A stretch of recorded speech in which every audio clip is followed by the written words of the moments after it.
eh jenengan sering mengatakan ketika ada pertanyaan di mana Gusti Allah, sering kan ngawi ngeten guru ya, salah satunya. Kemudian kita selaku masih kepada kapasitas salik atau nurul ilmu, atau katakanlah kita pada ahli takik, apakah ada sebuah kepantasan bahwa kita salah satunya ngomong di saudara kita di mana posisi Allah? Ngawe itu Gus ya. Belum pada makom ihsan atau iman ihsan, belum pada makom yang ahad, apakah ada kepantasan itu? Atau memang itu tidak sebuah kepantasan tapi harus kita omongkan, teriakkan? Soal itu Gus ya. Yang terakhir, jawaban-jawaban jenengan tentang hakikat umroh dan haji itu bisa saya maknai, ini pertanyaan pribadi ke jenengan Gus ya, bahwa ketika jenengan ada kesempatan haji secara syariat atau umroh secara syariat tidak akan mau dan tidak akan melaksanakan ke Mekah. Apakah itu betul atau tidak? Ini sebuah pelajaran untuk kita atau santri-santri jenengan. Ini bahasa kasar Pak, bahasa kasar. Wis nyun sewu Pak, kula niki nggadah kanca pondok. Cara ning pondok ngalime niku duduk-duduk.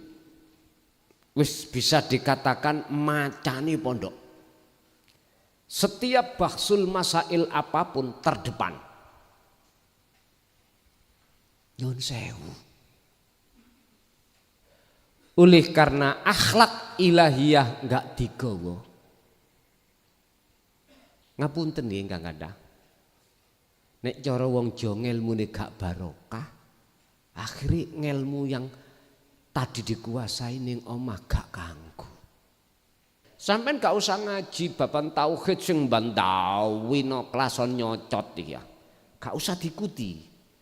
Cukup sampeyan iku nyadari setiap apa sing berlaku pada diri jenengan atau orang selain jenengan merasakan kehadiran Allah ingkang agawe.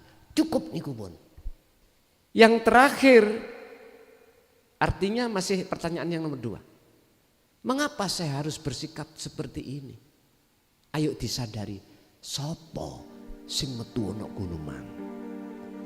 Assalamualaikum warahmatullahi wabarakatuh.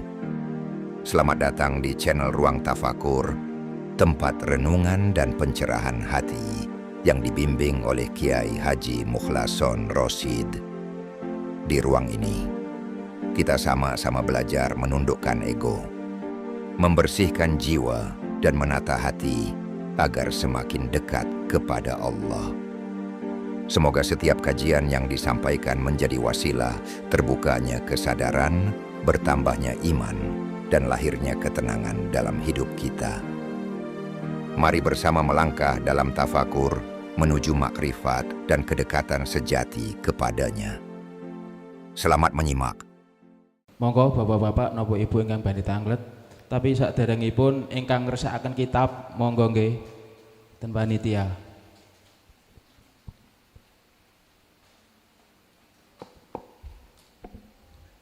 Wonten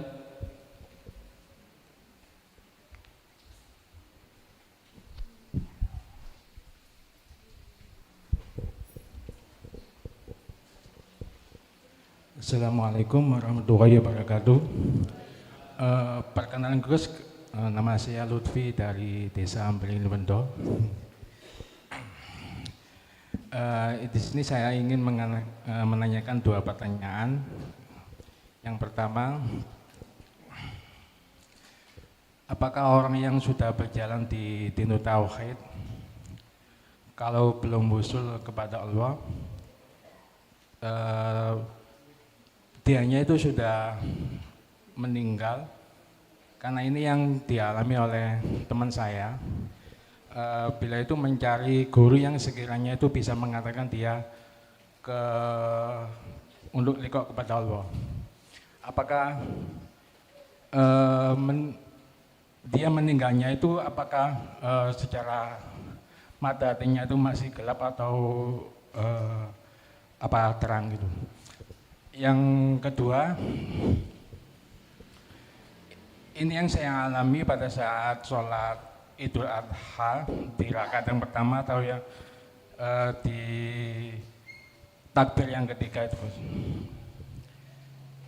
Di situ Allah menambahkan suatu sosok yang sekiranya itu tinggi besar dan menunjuk-nunjuk kepada saya. Dia mengatakan, apa yang kau sombongkan dan apa yang kau banggakan di dunia ini, engkau laksana bagaikan butiran tebu yang sekiranya kalau dihempaskan tiada artinya. Disitulah dalam diri ini serasa kosong, tiada bisa apa-apa. Yang saya tanyakan, apakah ini suatu isyarat atau apa gitu Gus? Demikian pertanyaan saya ajukan. Terima kasih atas jawaban yang diberikan. Assalamualaikum warahmatullahi wabarakatuh. Waalaikumsalam warahmatullahi wabarakatuh. Ketika satu hamba di dunia ini dalam hatinya sudah ada keinginan untuk bertemu Allah, terus belum kelaksanan, terus meninggal dunia, apakah dia kebuku golongan yang hatinya buta atau tidak? Kalau kita melihat surah Al-Ahzab tadi, yarjullaha, keinginan hati untuk ketemu Allah, iki berarti orang ini ada rasa rindu. Mung wae hanya saja belum menemukan guru akhirat untuk ndunungno sampai di situ. Pak nyun sewu, ayo disensus ya. Wong sak jagat iki antara ati yang punya keinginan ketemu Allah dengan ati sing ingin ketemu suksesin dunia kathah pundi?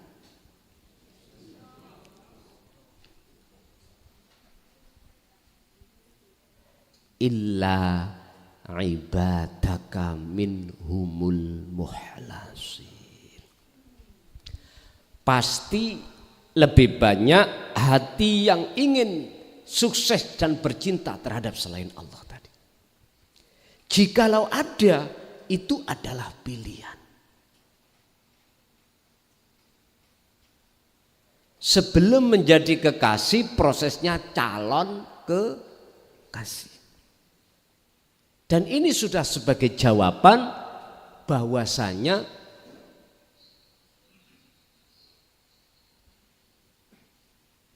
wa man kana yarju liqa Allah fa inna ajalallah la'at. Berarti pertemuannya dia itu setelah kemati mesti terjadi. Intine pasti Allah sendiri yang membimbing jalan untuk kembali. Urusan mata yang tadinya buta, buat Allah sekejap gak dibuta nih sakit mboten? Sakit. Karena Allah bersifat kun fayakun. Jais in aroda say'an ayyakula lahu kun fayakun. Hanya gara-gara modal rasa rindu tadi lho Pak. Rindu terus ingin berjumpa belum sampai.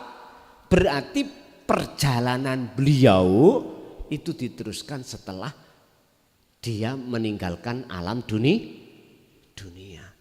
Iku pasti. Wis sampeyan tingalilah. Waktu mimpi sampeyan iki lho. Iku sebetulnya pelajaran. Waktu mimpi jenengan. Sebetulnya itu pelajaran bagi kita untuk tinggalkan alam dunia.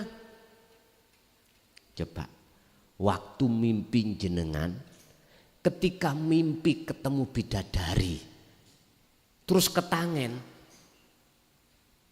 sampean gak kepingin nyambung maneh mimpi ini.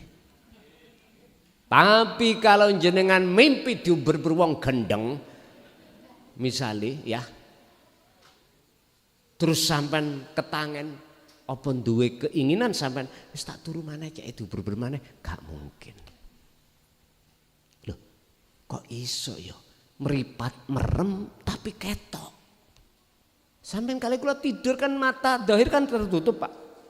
Artinya mboten melihat alam kasunyatan. Tapi mengapa bisa melihat sesuatu dalam mimpi ini? Itu menunjukkan sebagai isyarat. Pelajaran apa di dalamnya itu. Ini kalau di dunia syariat mboten diterjemahno, gak dadi pelajaran. Kembang wong turu. Anjene awakmu arepe turu mang ketok-ketoken Mbak Desi. Paling ngunung. Pak nyun sewu iku omongane wong eblas. Nggih, ya Allah. Ada kitabnya namanya Takbirur Ru'yah, itu ada. Untuk menerjemahkan apa maksud daripada mimpi yang tersebut. Contoh jenengan wau mimpi, gak mimpi ya. Jenengan sholat tadi. Di situ melihat sosok menduding jenengan dengan titip pesan apa yang kau sombongkan di dunia. Makanya pertanyaannya apakah itu isyarat? Iya, itu pelajaran buat kita. Terus siapa beliaunya itu? Macam-macam. Bisa jadi malaikat, warid yang memang Allah utus untuk memberikan isyarat datang jenengan. Isyarat apa maksudnya? Ngeten Pak. Contoh kula. Dengan ilmu ini hati saya merasa saya berilmu berarti saya takabur. Bakal bisa mboten iki? Bisa. Dengan ilmu ini dalam hati saya merasa orang mulia. Terus hati saya merasa lebih baik daripada panjenengan. Iki takabur. Bakal rusak mboten? Rusak. Awak dhewe bojone beh kayak Tamara Blensky. Umur 80 kok seperti Tamara apa? Umur 30, 40 oke lah Pak, masih bicara seperti Tamara Blensky. Kalau sudah menginjak 70, 80, Tamara peot. Hilang semuanya. Apa yang kita takaburkan? Bojone sing lanang gagah kaya Arjuna. Masa umur 80 kaya wayang kulit. Wis ta ngrepoti tok. Dilayani wong tuwek iku lak ngecemes Bu nggih. Ngecemesan wong tuwek niku. Makane jenengan sebagai anak wis sabar wae. Wong tuwek ya ngono iku ngecem Mas. Njaluk soto tukokno soto jare kaya yuwe jaran. Wis ta ono ae. Sampean sebagai wong sebagai anak nek gak betah-betahno wis ta. Sing penting ojo didongakno matek ngono lho. Ngoten. Wis ayo diramut sak tutuk-tutuke. Nggih nyuwun sewu Pak. Apa yang harus kita sombongkan di hadapan Allah? Intinya sombong menurut hakikat itu manakala hati saya merasa saya yang melakukan, merasa orang lain itu yang melakukan, itu sebetulnya sudah dikatakan takabur. Aba wastakbar wa kana minal kafirin. Yo gara-gara rumangsa mulya, rumangsa ngalim, rumangsa bener dhewe daripada Adam iki lho. Ajazil asale sayyidul malaikah disebut pimpinane malaikah, akhirnya disebut al-iblisu. Allah sematkan namanya asale Azazil, beliau statusnya adalah Sayyidul Malaikah, gustine piro-piro malaikat menasehati. Tapi sitok tok iku gara-gara dalam dirinya ada takabur. Kan dituangkan di dalam Al-Quran, Pak. Apa iblis yang menyebabkan kamu tidak mau menjalankan perintahku rupa sujud nang Adam? Jawabannya sederhana. Inni ana khalaqtani mintin minan nar wa khalaqtahu mintin. Hetah Gusti. Apik pundi geni ambek tanah liat. Luweh apik kula. Mosok kula sampean kengen sujud nang Nabi? Moh gengsi. Gini gitu Pak. Asbabun nuzul mengapa Azazil itu dilih jenenge akhiri iblis. Bodoh kali kula. Dengan ilmu apa yang Allah lakukan tentang hukum hakikat di dalam hatiku merasa milikku. Apa bedane aku ambek Azazil? Persis ya. Cuma nek gaya baru. Nek biyen gaya lama, iblis sekarang kelason gaya baru. Nah, hati-hati. Hati-hati ambek tipu daya fitnah iblis, Pak. Sebab saiki iblis jaya baru sampean. Gaya baru iki mengatasnamakan agama. Mengatasnamakan agama untuk melesetkan iman jenengan. Sing mestine terhadap Allah ini diplesetkan terhadap makhluk. Nun sewu tentang syafaat. Enggak ada hak milik apapun, alasan apapun dibenarkan kalau Rasulullah itu yang memiliki syafaat dan yang memberikan syafaat enggak ada dalam Al-Quran. Justru dalam Al-Quran itu tentang syafaat Allah menyuruh Kanjeng Nabi untuk berkata kul lillahi syafa'atu jami'an. Rasulullah mengatakan lillahi ku tetap kedue Allah wa Gusti Allah. Apa asyafaatu syafaat pertolongan jami'an kelawan sekabehane. Seluruhnya syafaat itu milik Allah. Iki sing dawuh Kanjeng. Lah kok tiba anake? Tiba ngaku-ngaku putune. Sapa sing gak mulyakno duriyae niki? Gak oleh camangat. Ngapunten ya. Saya terlepas dari duriyah tenan atau tidak tetap miturut surat Az-Zumar kalau nggak salah 44 itu salah. Wong Kanjeng Nabi kul katakan Muhammad kan gini ayatnya.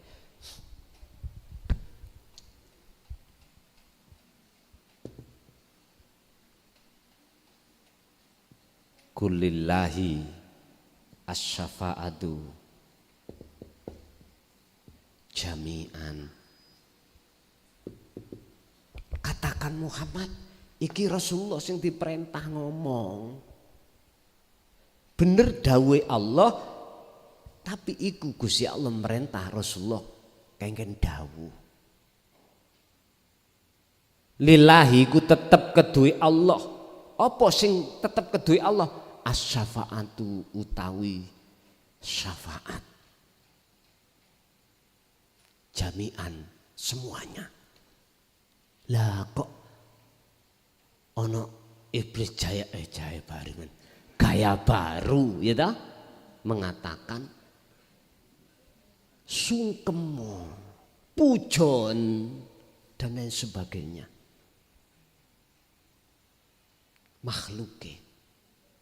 Makhluk mestine lo ya. Kita harus muja terhadap Allah di dalam Rasulullah. Siapa itu? Lu ngoten lho. Bukan nang makhluk. Podo ibu ambek ayah. Pujone ibu terhadap Allah lewat ayah. Sebab di dalam ayah juga ada Allah. Ayah terhadap ibu mengingatkan sami. Sehingga inilah hablum minan nas ya ketoto, hablum minallah luweh-luweh tertata. Itu kalau nggak salah surah Az-Zumar, leres ya? 44 atau gimana itu? Mohon dibantu, baik aku keliru, ngonten loh. Bapak Ibu hadirin, mengapa hari ini harus saya sampaikan terkait ini?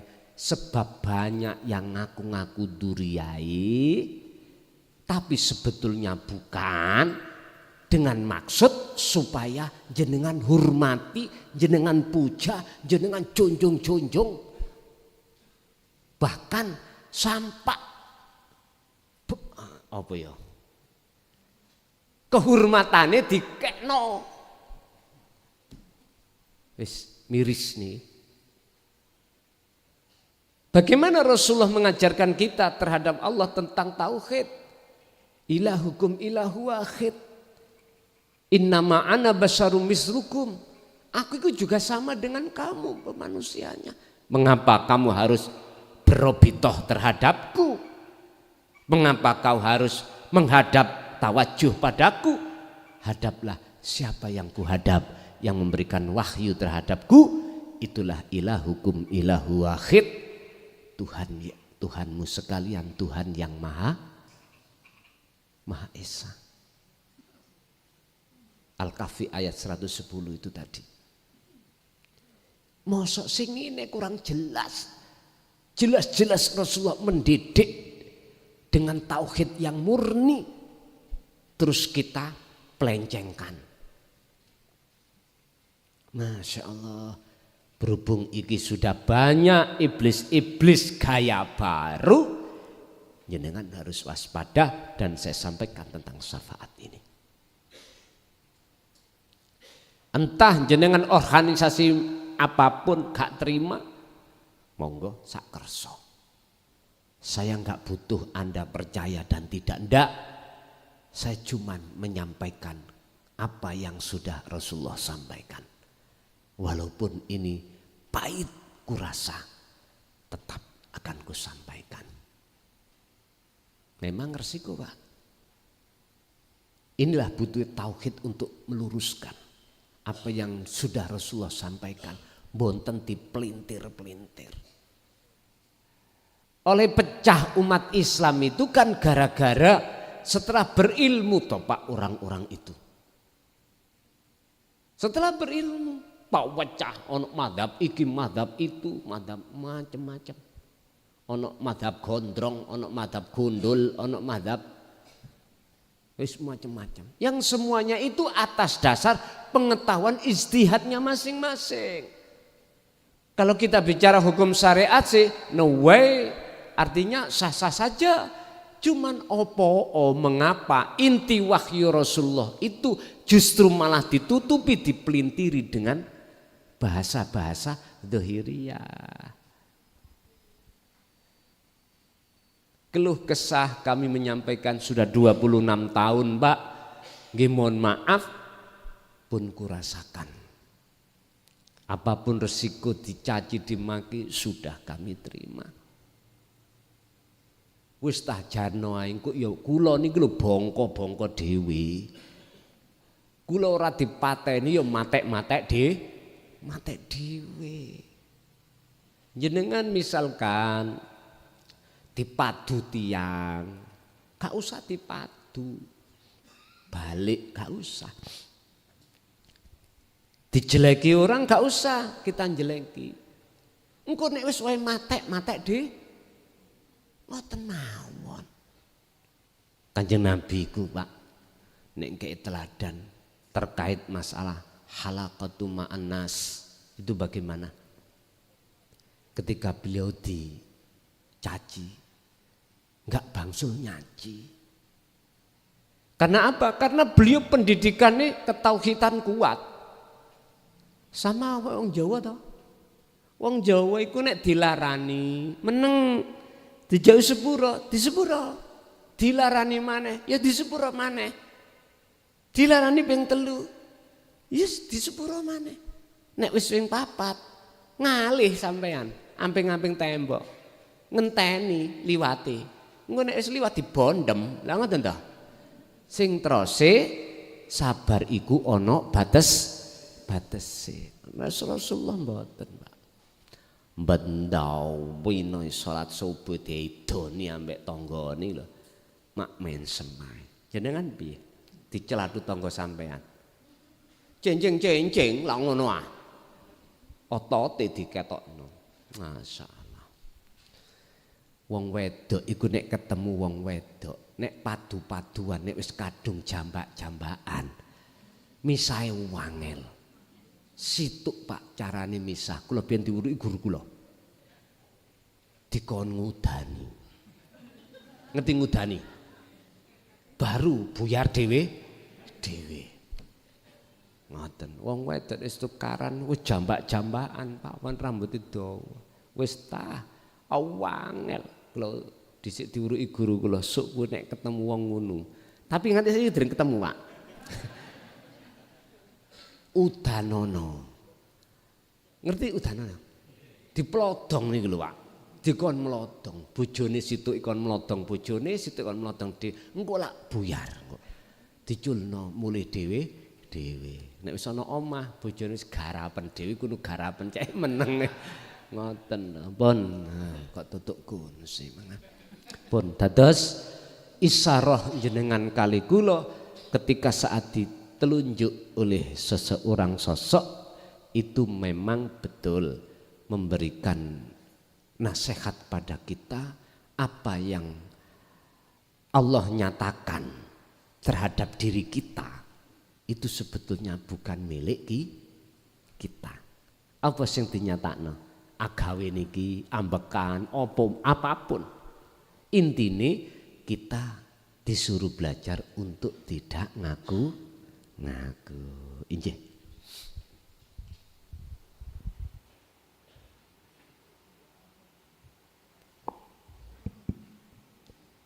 Monggo.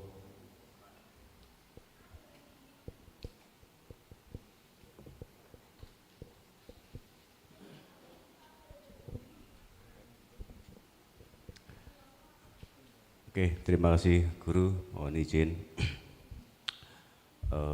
Teman-teman panitia, terima kasih, luar biasa acaranya.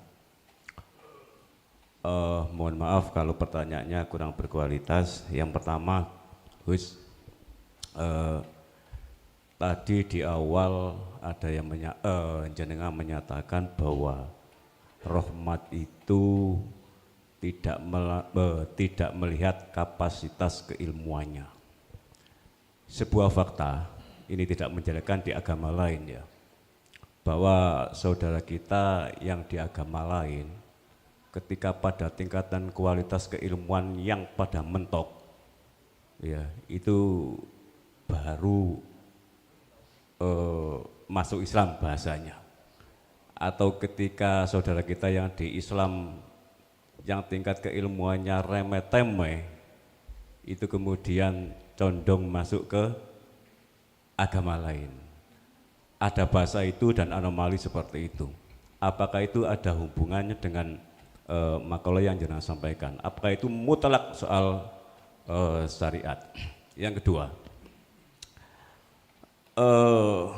jenengan sering mengatakan ketika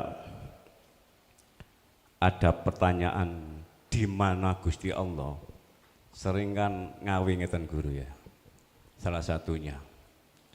Kemudian kita selaku masih kepada kapasitas salik atau nurul ilmu atau katakanlah kita pada ahli tahqiq, apakah ada sebuah kepantasan bahwa kita selanjutnya ngomong di saudara kita di mana posisi Allah?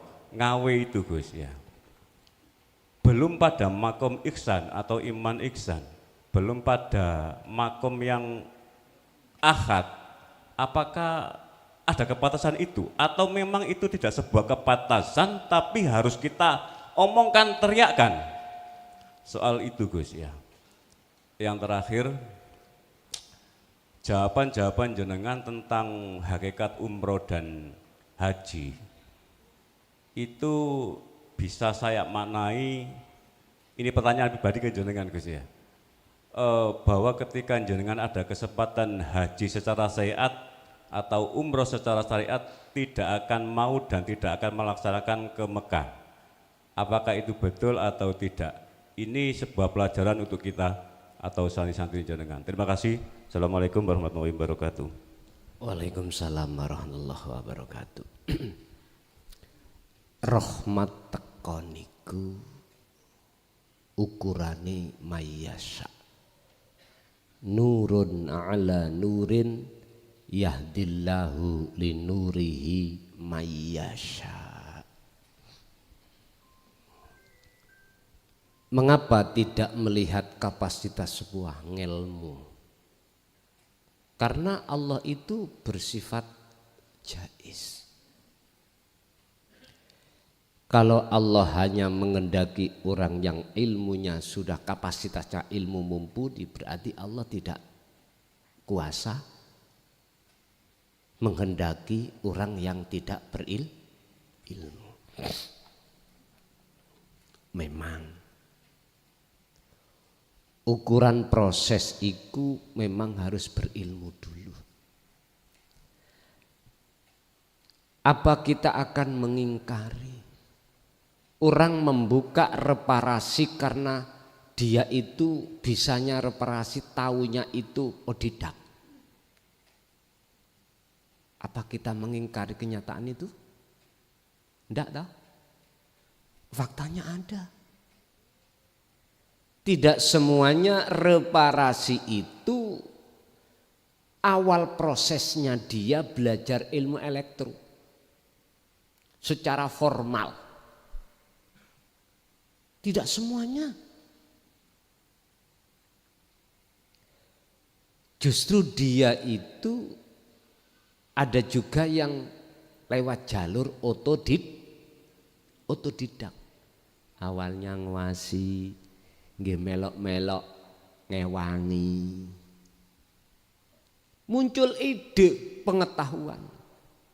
Padahal nggak pernah belajar ilmunya.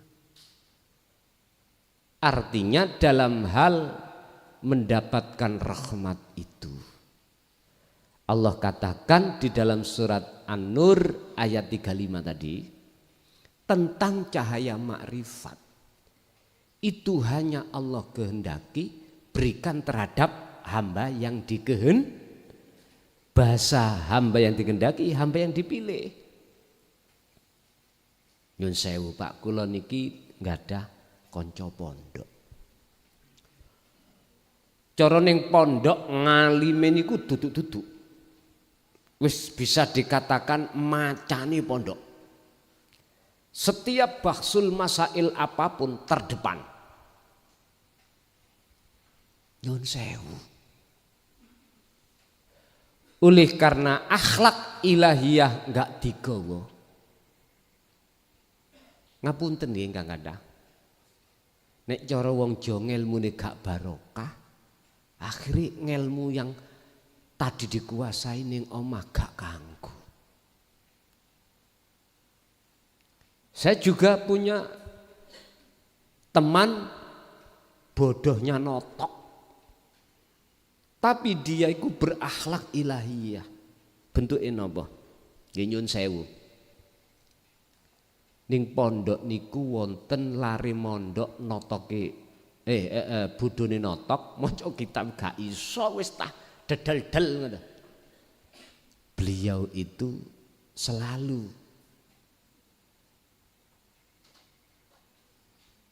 khidmah terhadap gurune. Sing jenenge sandal, tingkatane sandal. Ben gurune gak muter, iku diwali.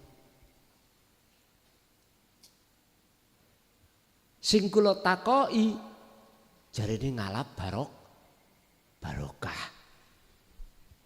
Padahal barokah kawek Gusti Allah to. Barokah kawek Gusti Allah. Loh, Nguni ku napa? Ning omah kok ya nyekel kitab kuning. Padahal maune notok. Loh, gak bisa dipikir ta niki? Mboten saged. Terus kula parani teng dalem kula takoki. Ndah, kuwi kok iso ngene, Ndah? Aku gak ngerti ya. Mbok kok ya mbok kaya dibuka ngono. Aku ilang awakmu biyen notok bodhone. Iya. Terus akhirnya jawaban teko syariat, ya le barokah Mbah Yai. Ngoten. Bahasa syariat lho nggih. Ngoten kuwi. Rahmat yang Allah berikan, nur makrifat yang Allah berikan secara teori proses adalah ketika seseorang sudah mengerti sejatine dzikir dan mendawamkan dzikir, barulah di situ nur makrifat Allah nyalakan. Pertanyaannya, apakah orang yang dikehendaki Allah harus lewat jalur yang seperti itu saja? Jawab kula ngeten, Gusti Allah iku ya punya sifat wenang. Jais. Artinya wenang, mana yang miturut teori akal itu tidak masuk, tidak bisa diterima, manakala Allah menterjadikan, terjadi enggak? Terjadi. Terjadi. Berarti kuncinya apa? Akhlak ilahiyah. Apa sih akhlak ilahiyah itu? Nontone ati menyang Gusti. Itu namanya akhlak ilahiyah. Jadi saya jawab betul harus memenuhi kapasitas sebuah ilmu. Tapi jawaban saya dua. Yang nomor dua, bisa jadi mereka yang tidak berilmu Allah kehendaki karena hanya dia memegang akhlak ilahiyah. Cara prakteki akhlak ilahiyah napa? Ngeten. Sampeyan gak usah ngaji baban tauhid sing bandawino klason nyocot ya. Gak usah diikuti. Cukup sampeyan iku nyadari setiap opo sing berlaku pada diri jenengan atau orang selain jenengan merasakan kehadiran Allah ingkang agawe. Cukup niku pun. Justru luwih dadi niki katimbang jenengan kali kula bantawino ngaji tapi ora ngagemi akhlak ilahiyah niki. Aku totoan wani. Totoan wani. Paham ya? Pun itu satu. Nomor dua,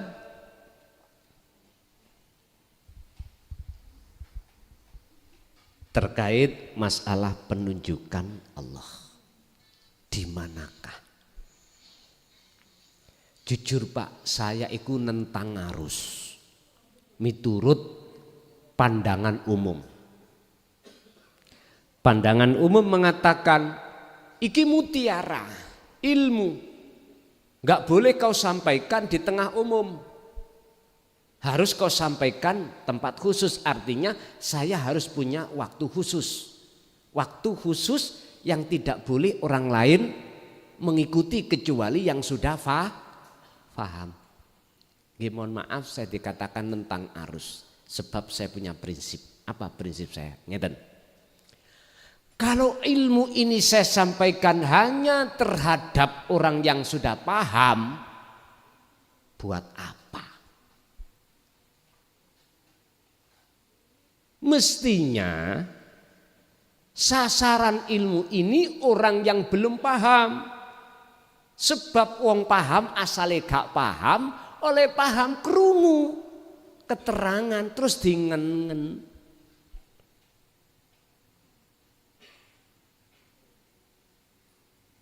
Tapi memang bagi yang sudah paham bukan yang percuma mboten, untuk faedah litaukid, menguatkan. Enggak apa-apa sih. Cuman hitung-hitungan saya sebetulnya kami itu sasaran saya orang yang belum paham. Sasaran intine teng mriku.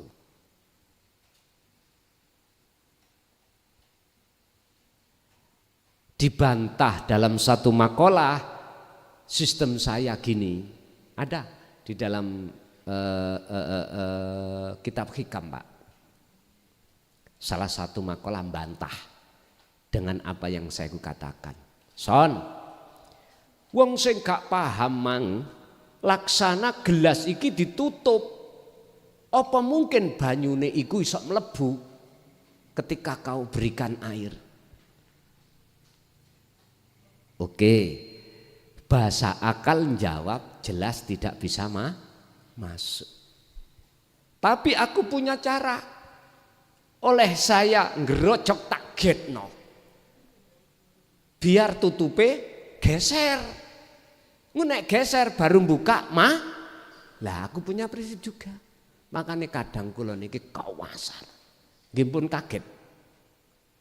Pun kaget. Sehingga tentang masalah wujudnya Allah saya seringnya deloken niki. Miturut bahasa umum enggak boleh disampaikan kecuali orang yang sudah makom ihsan. Oke. Tapi saya punya alasan. Sebatas ilmu, ini kan ilmu, Pak. Sebatas ilmu menurut kami, supaya ilmu itu dikenal, apapun itu akan pasti kusampaikan, tidak pandang kelas.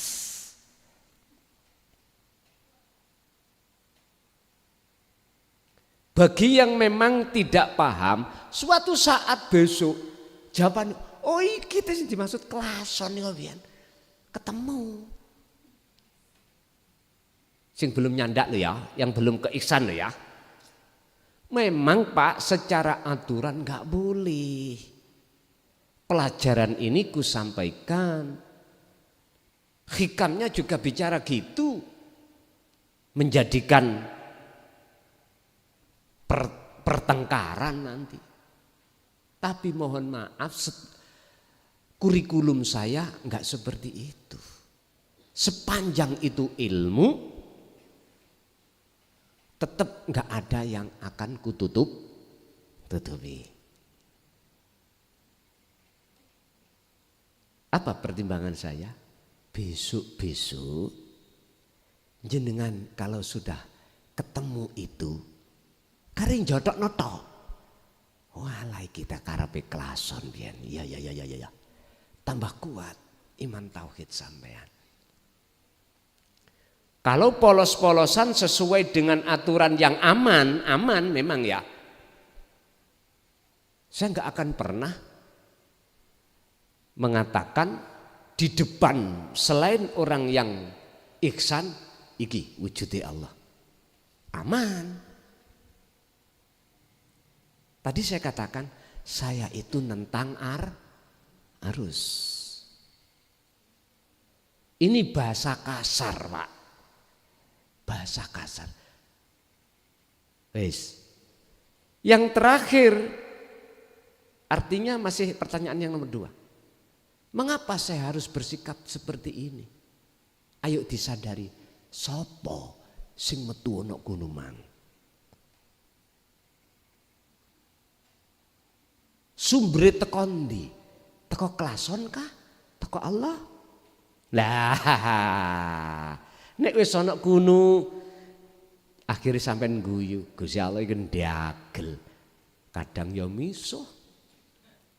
Kadang ya nangis, kadang ya apa wis macam-macam.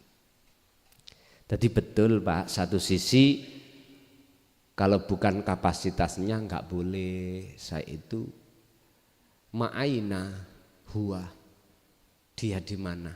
Duduna ngeten iki mboten angsal. Tapi setidaknya walaupun bagi yang ingkar suatu saat nanti kalau sudah Gusti Allah buka, oh iya ngeten niki. Ini terjadi Pak pada tahun 2006, 2007 sampai 2010. Langsung terjadi pada diri saya. Di mana banyak tokoh yang mengatakan apa yang kusampaikan ini adalah sesat. Dibencilah kami dan lain sebagainya. Saya belajar meneladani sifat Rasulullah, tidak akan kubenci. Coba gimana? Sampai notok-notoke. Saya terusir dari kelahiran saya, selama 3 tahun saya tidak pulang. Loh, sepulang saya kok justru mereka itu mendorong kami disuruh untuk menjadi kades. Akal nyantol mboten? Mboten nyantol. Artinya apa? Orang yang membenci atas dasar tidak paham, jangan dibenci. Walaupun mereka mengatakan dalika dzalalah, ajaranmu itu sesat. Sebetulnya beliau belum paham. Jangan dibenci. Dia butuh proses, Pak. Kalau proses itu sudah terjadi dan paham, akhirnya apa? Beda. Akhirnya jawabannya ngeten. Tadi dzalika dzalalah, sekarang dijawab dzalika as-sidqu. Benar. Sebetulnya itu bukan kapasitas kuloyi, kapasitas jenengan nyampeake. Aku yo rawani toh. Ya awakmu ae sing tau gendeng. Wong aku gak tahu kok aku delokno gendeng aku mah mangkel ngono. Oh ngoten to iki. Nggih pangestuni mawon. Lah ngaten lho. Memang Pak, kalau saya menunggu ngintir tidak ngelawan arus, mboten mungkin detik ini bisa kekriat. Nunggu aturan, ya aku mau jadi sumur sing mlaku-mlaku ngene iki mau, nggak mau. Yen jenengan sing dadi timba mara nang sumur. Dan itu pun aku mau, menurut prosedur ya, saya nggak mau untuk mengatakan aina, di mana huwa dia itu, iki, nggak mau. Ya wis golek ana dhewe, ya sing gerakno awakmu iku resapono, mau ngaten tok. Oleh karena memang kurikulum Gusti Allah untuk tahun ini Bloko Suto. Tahu Bloko Suto nggih? Blak-blakan cara radio ngono FM bukan AM loh frekuensinya. Nek AM gratak-gratak. Dulu loh Pak, wonten listrik kayak gratak-gratak lah ngoten. Saiki FM jernih ya modeling ini iki Gusti Allah saiki. Beda. Tinggal pertanyaane radio sampean niku FM apa AM? Iki towere FM. Nek radio sampean ngambil channel FM AM, golek ana jememet ya ora temu. Karena beda frekuensi.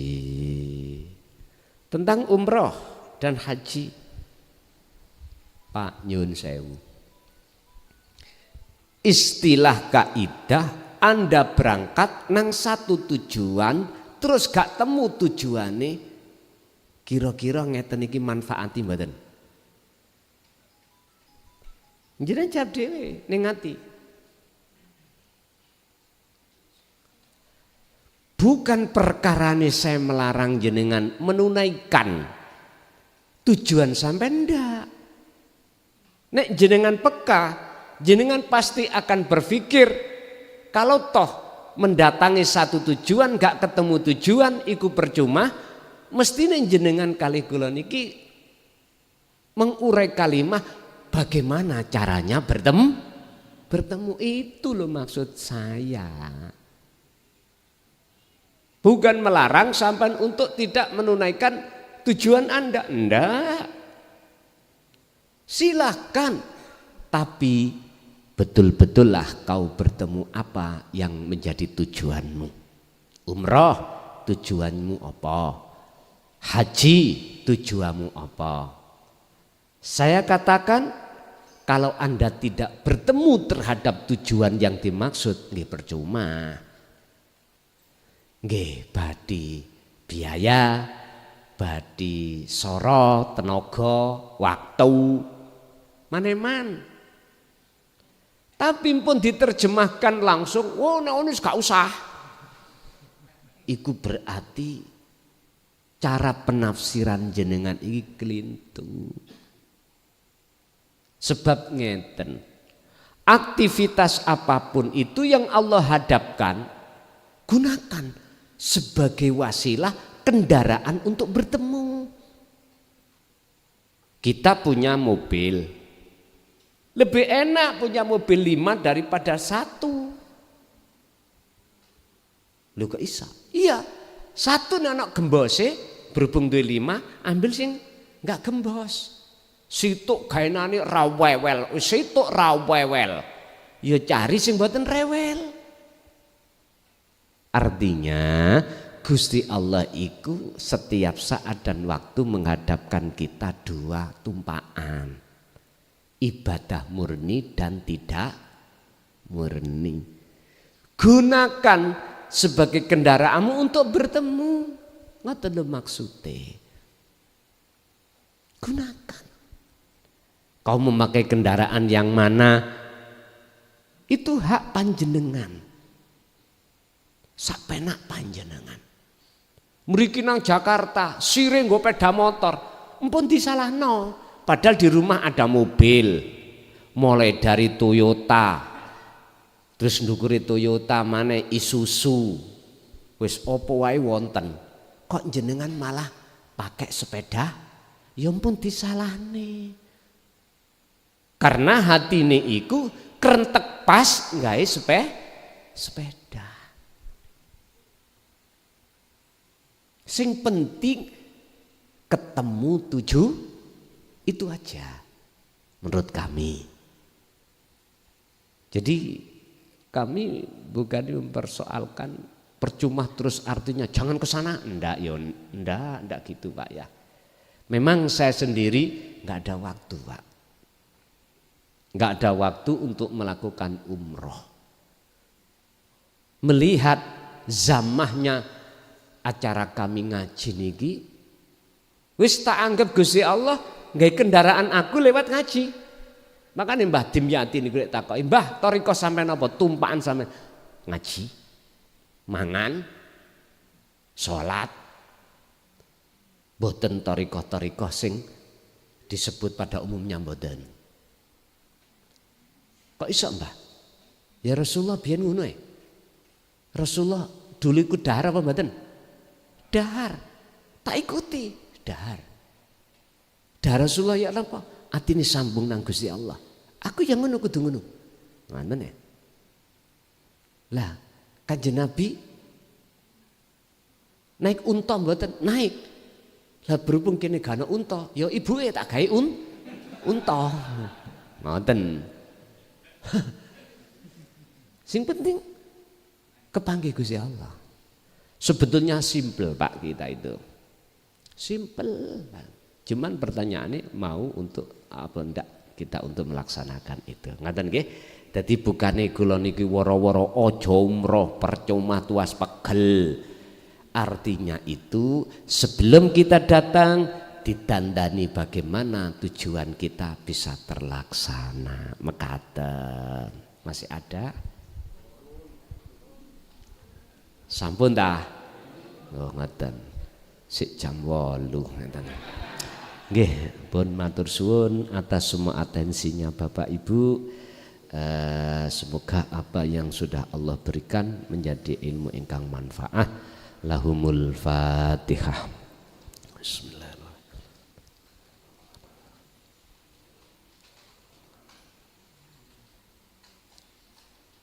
Akhirul kalam, assalamualaikum warahmatullahi wabarakatuh.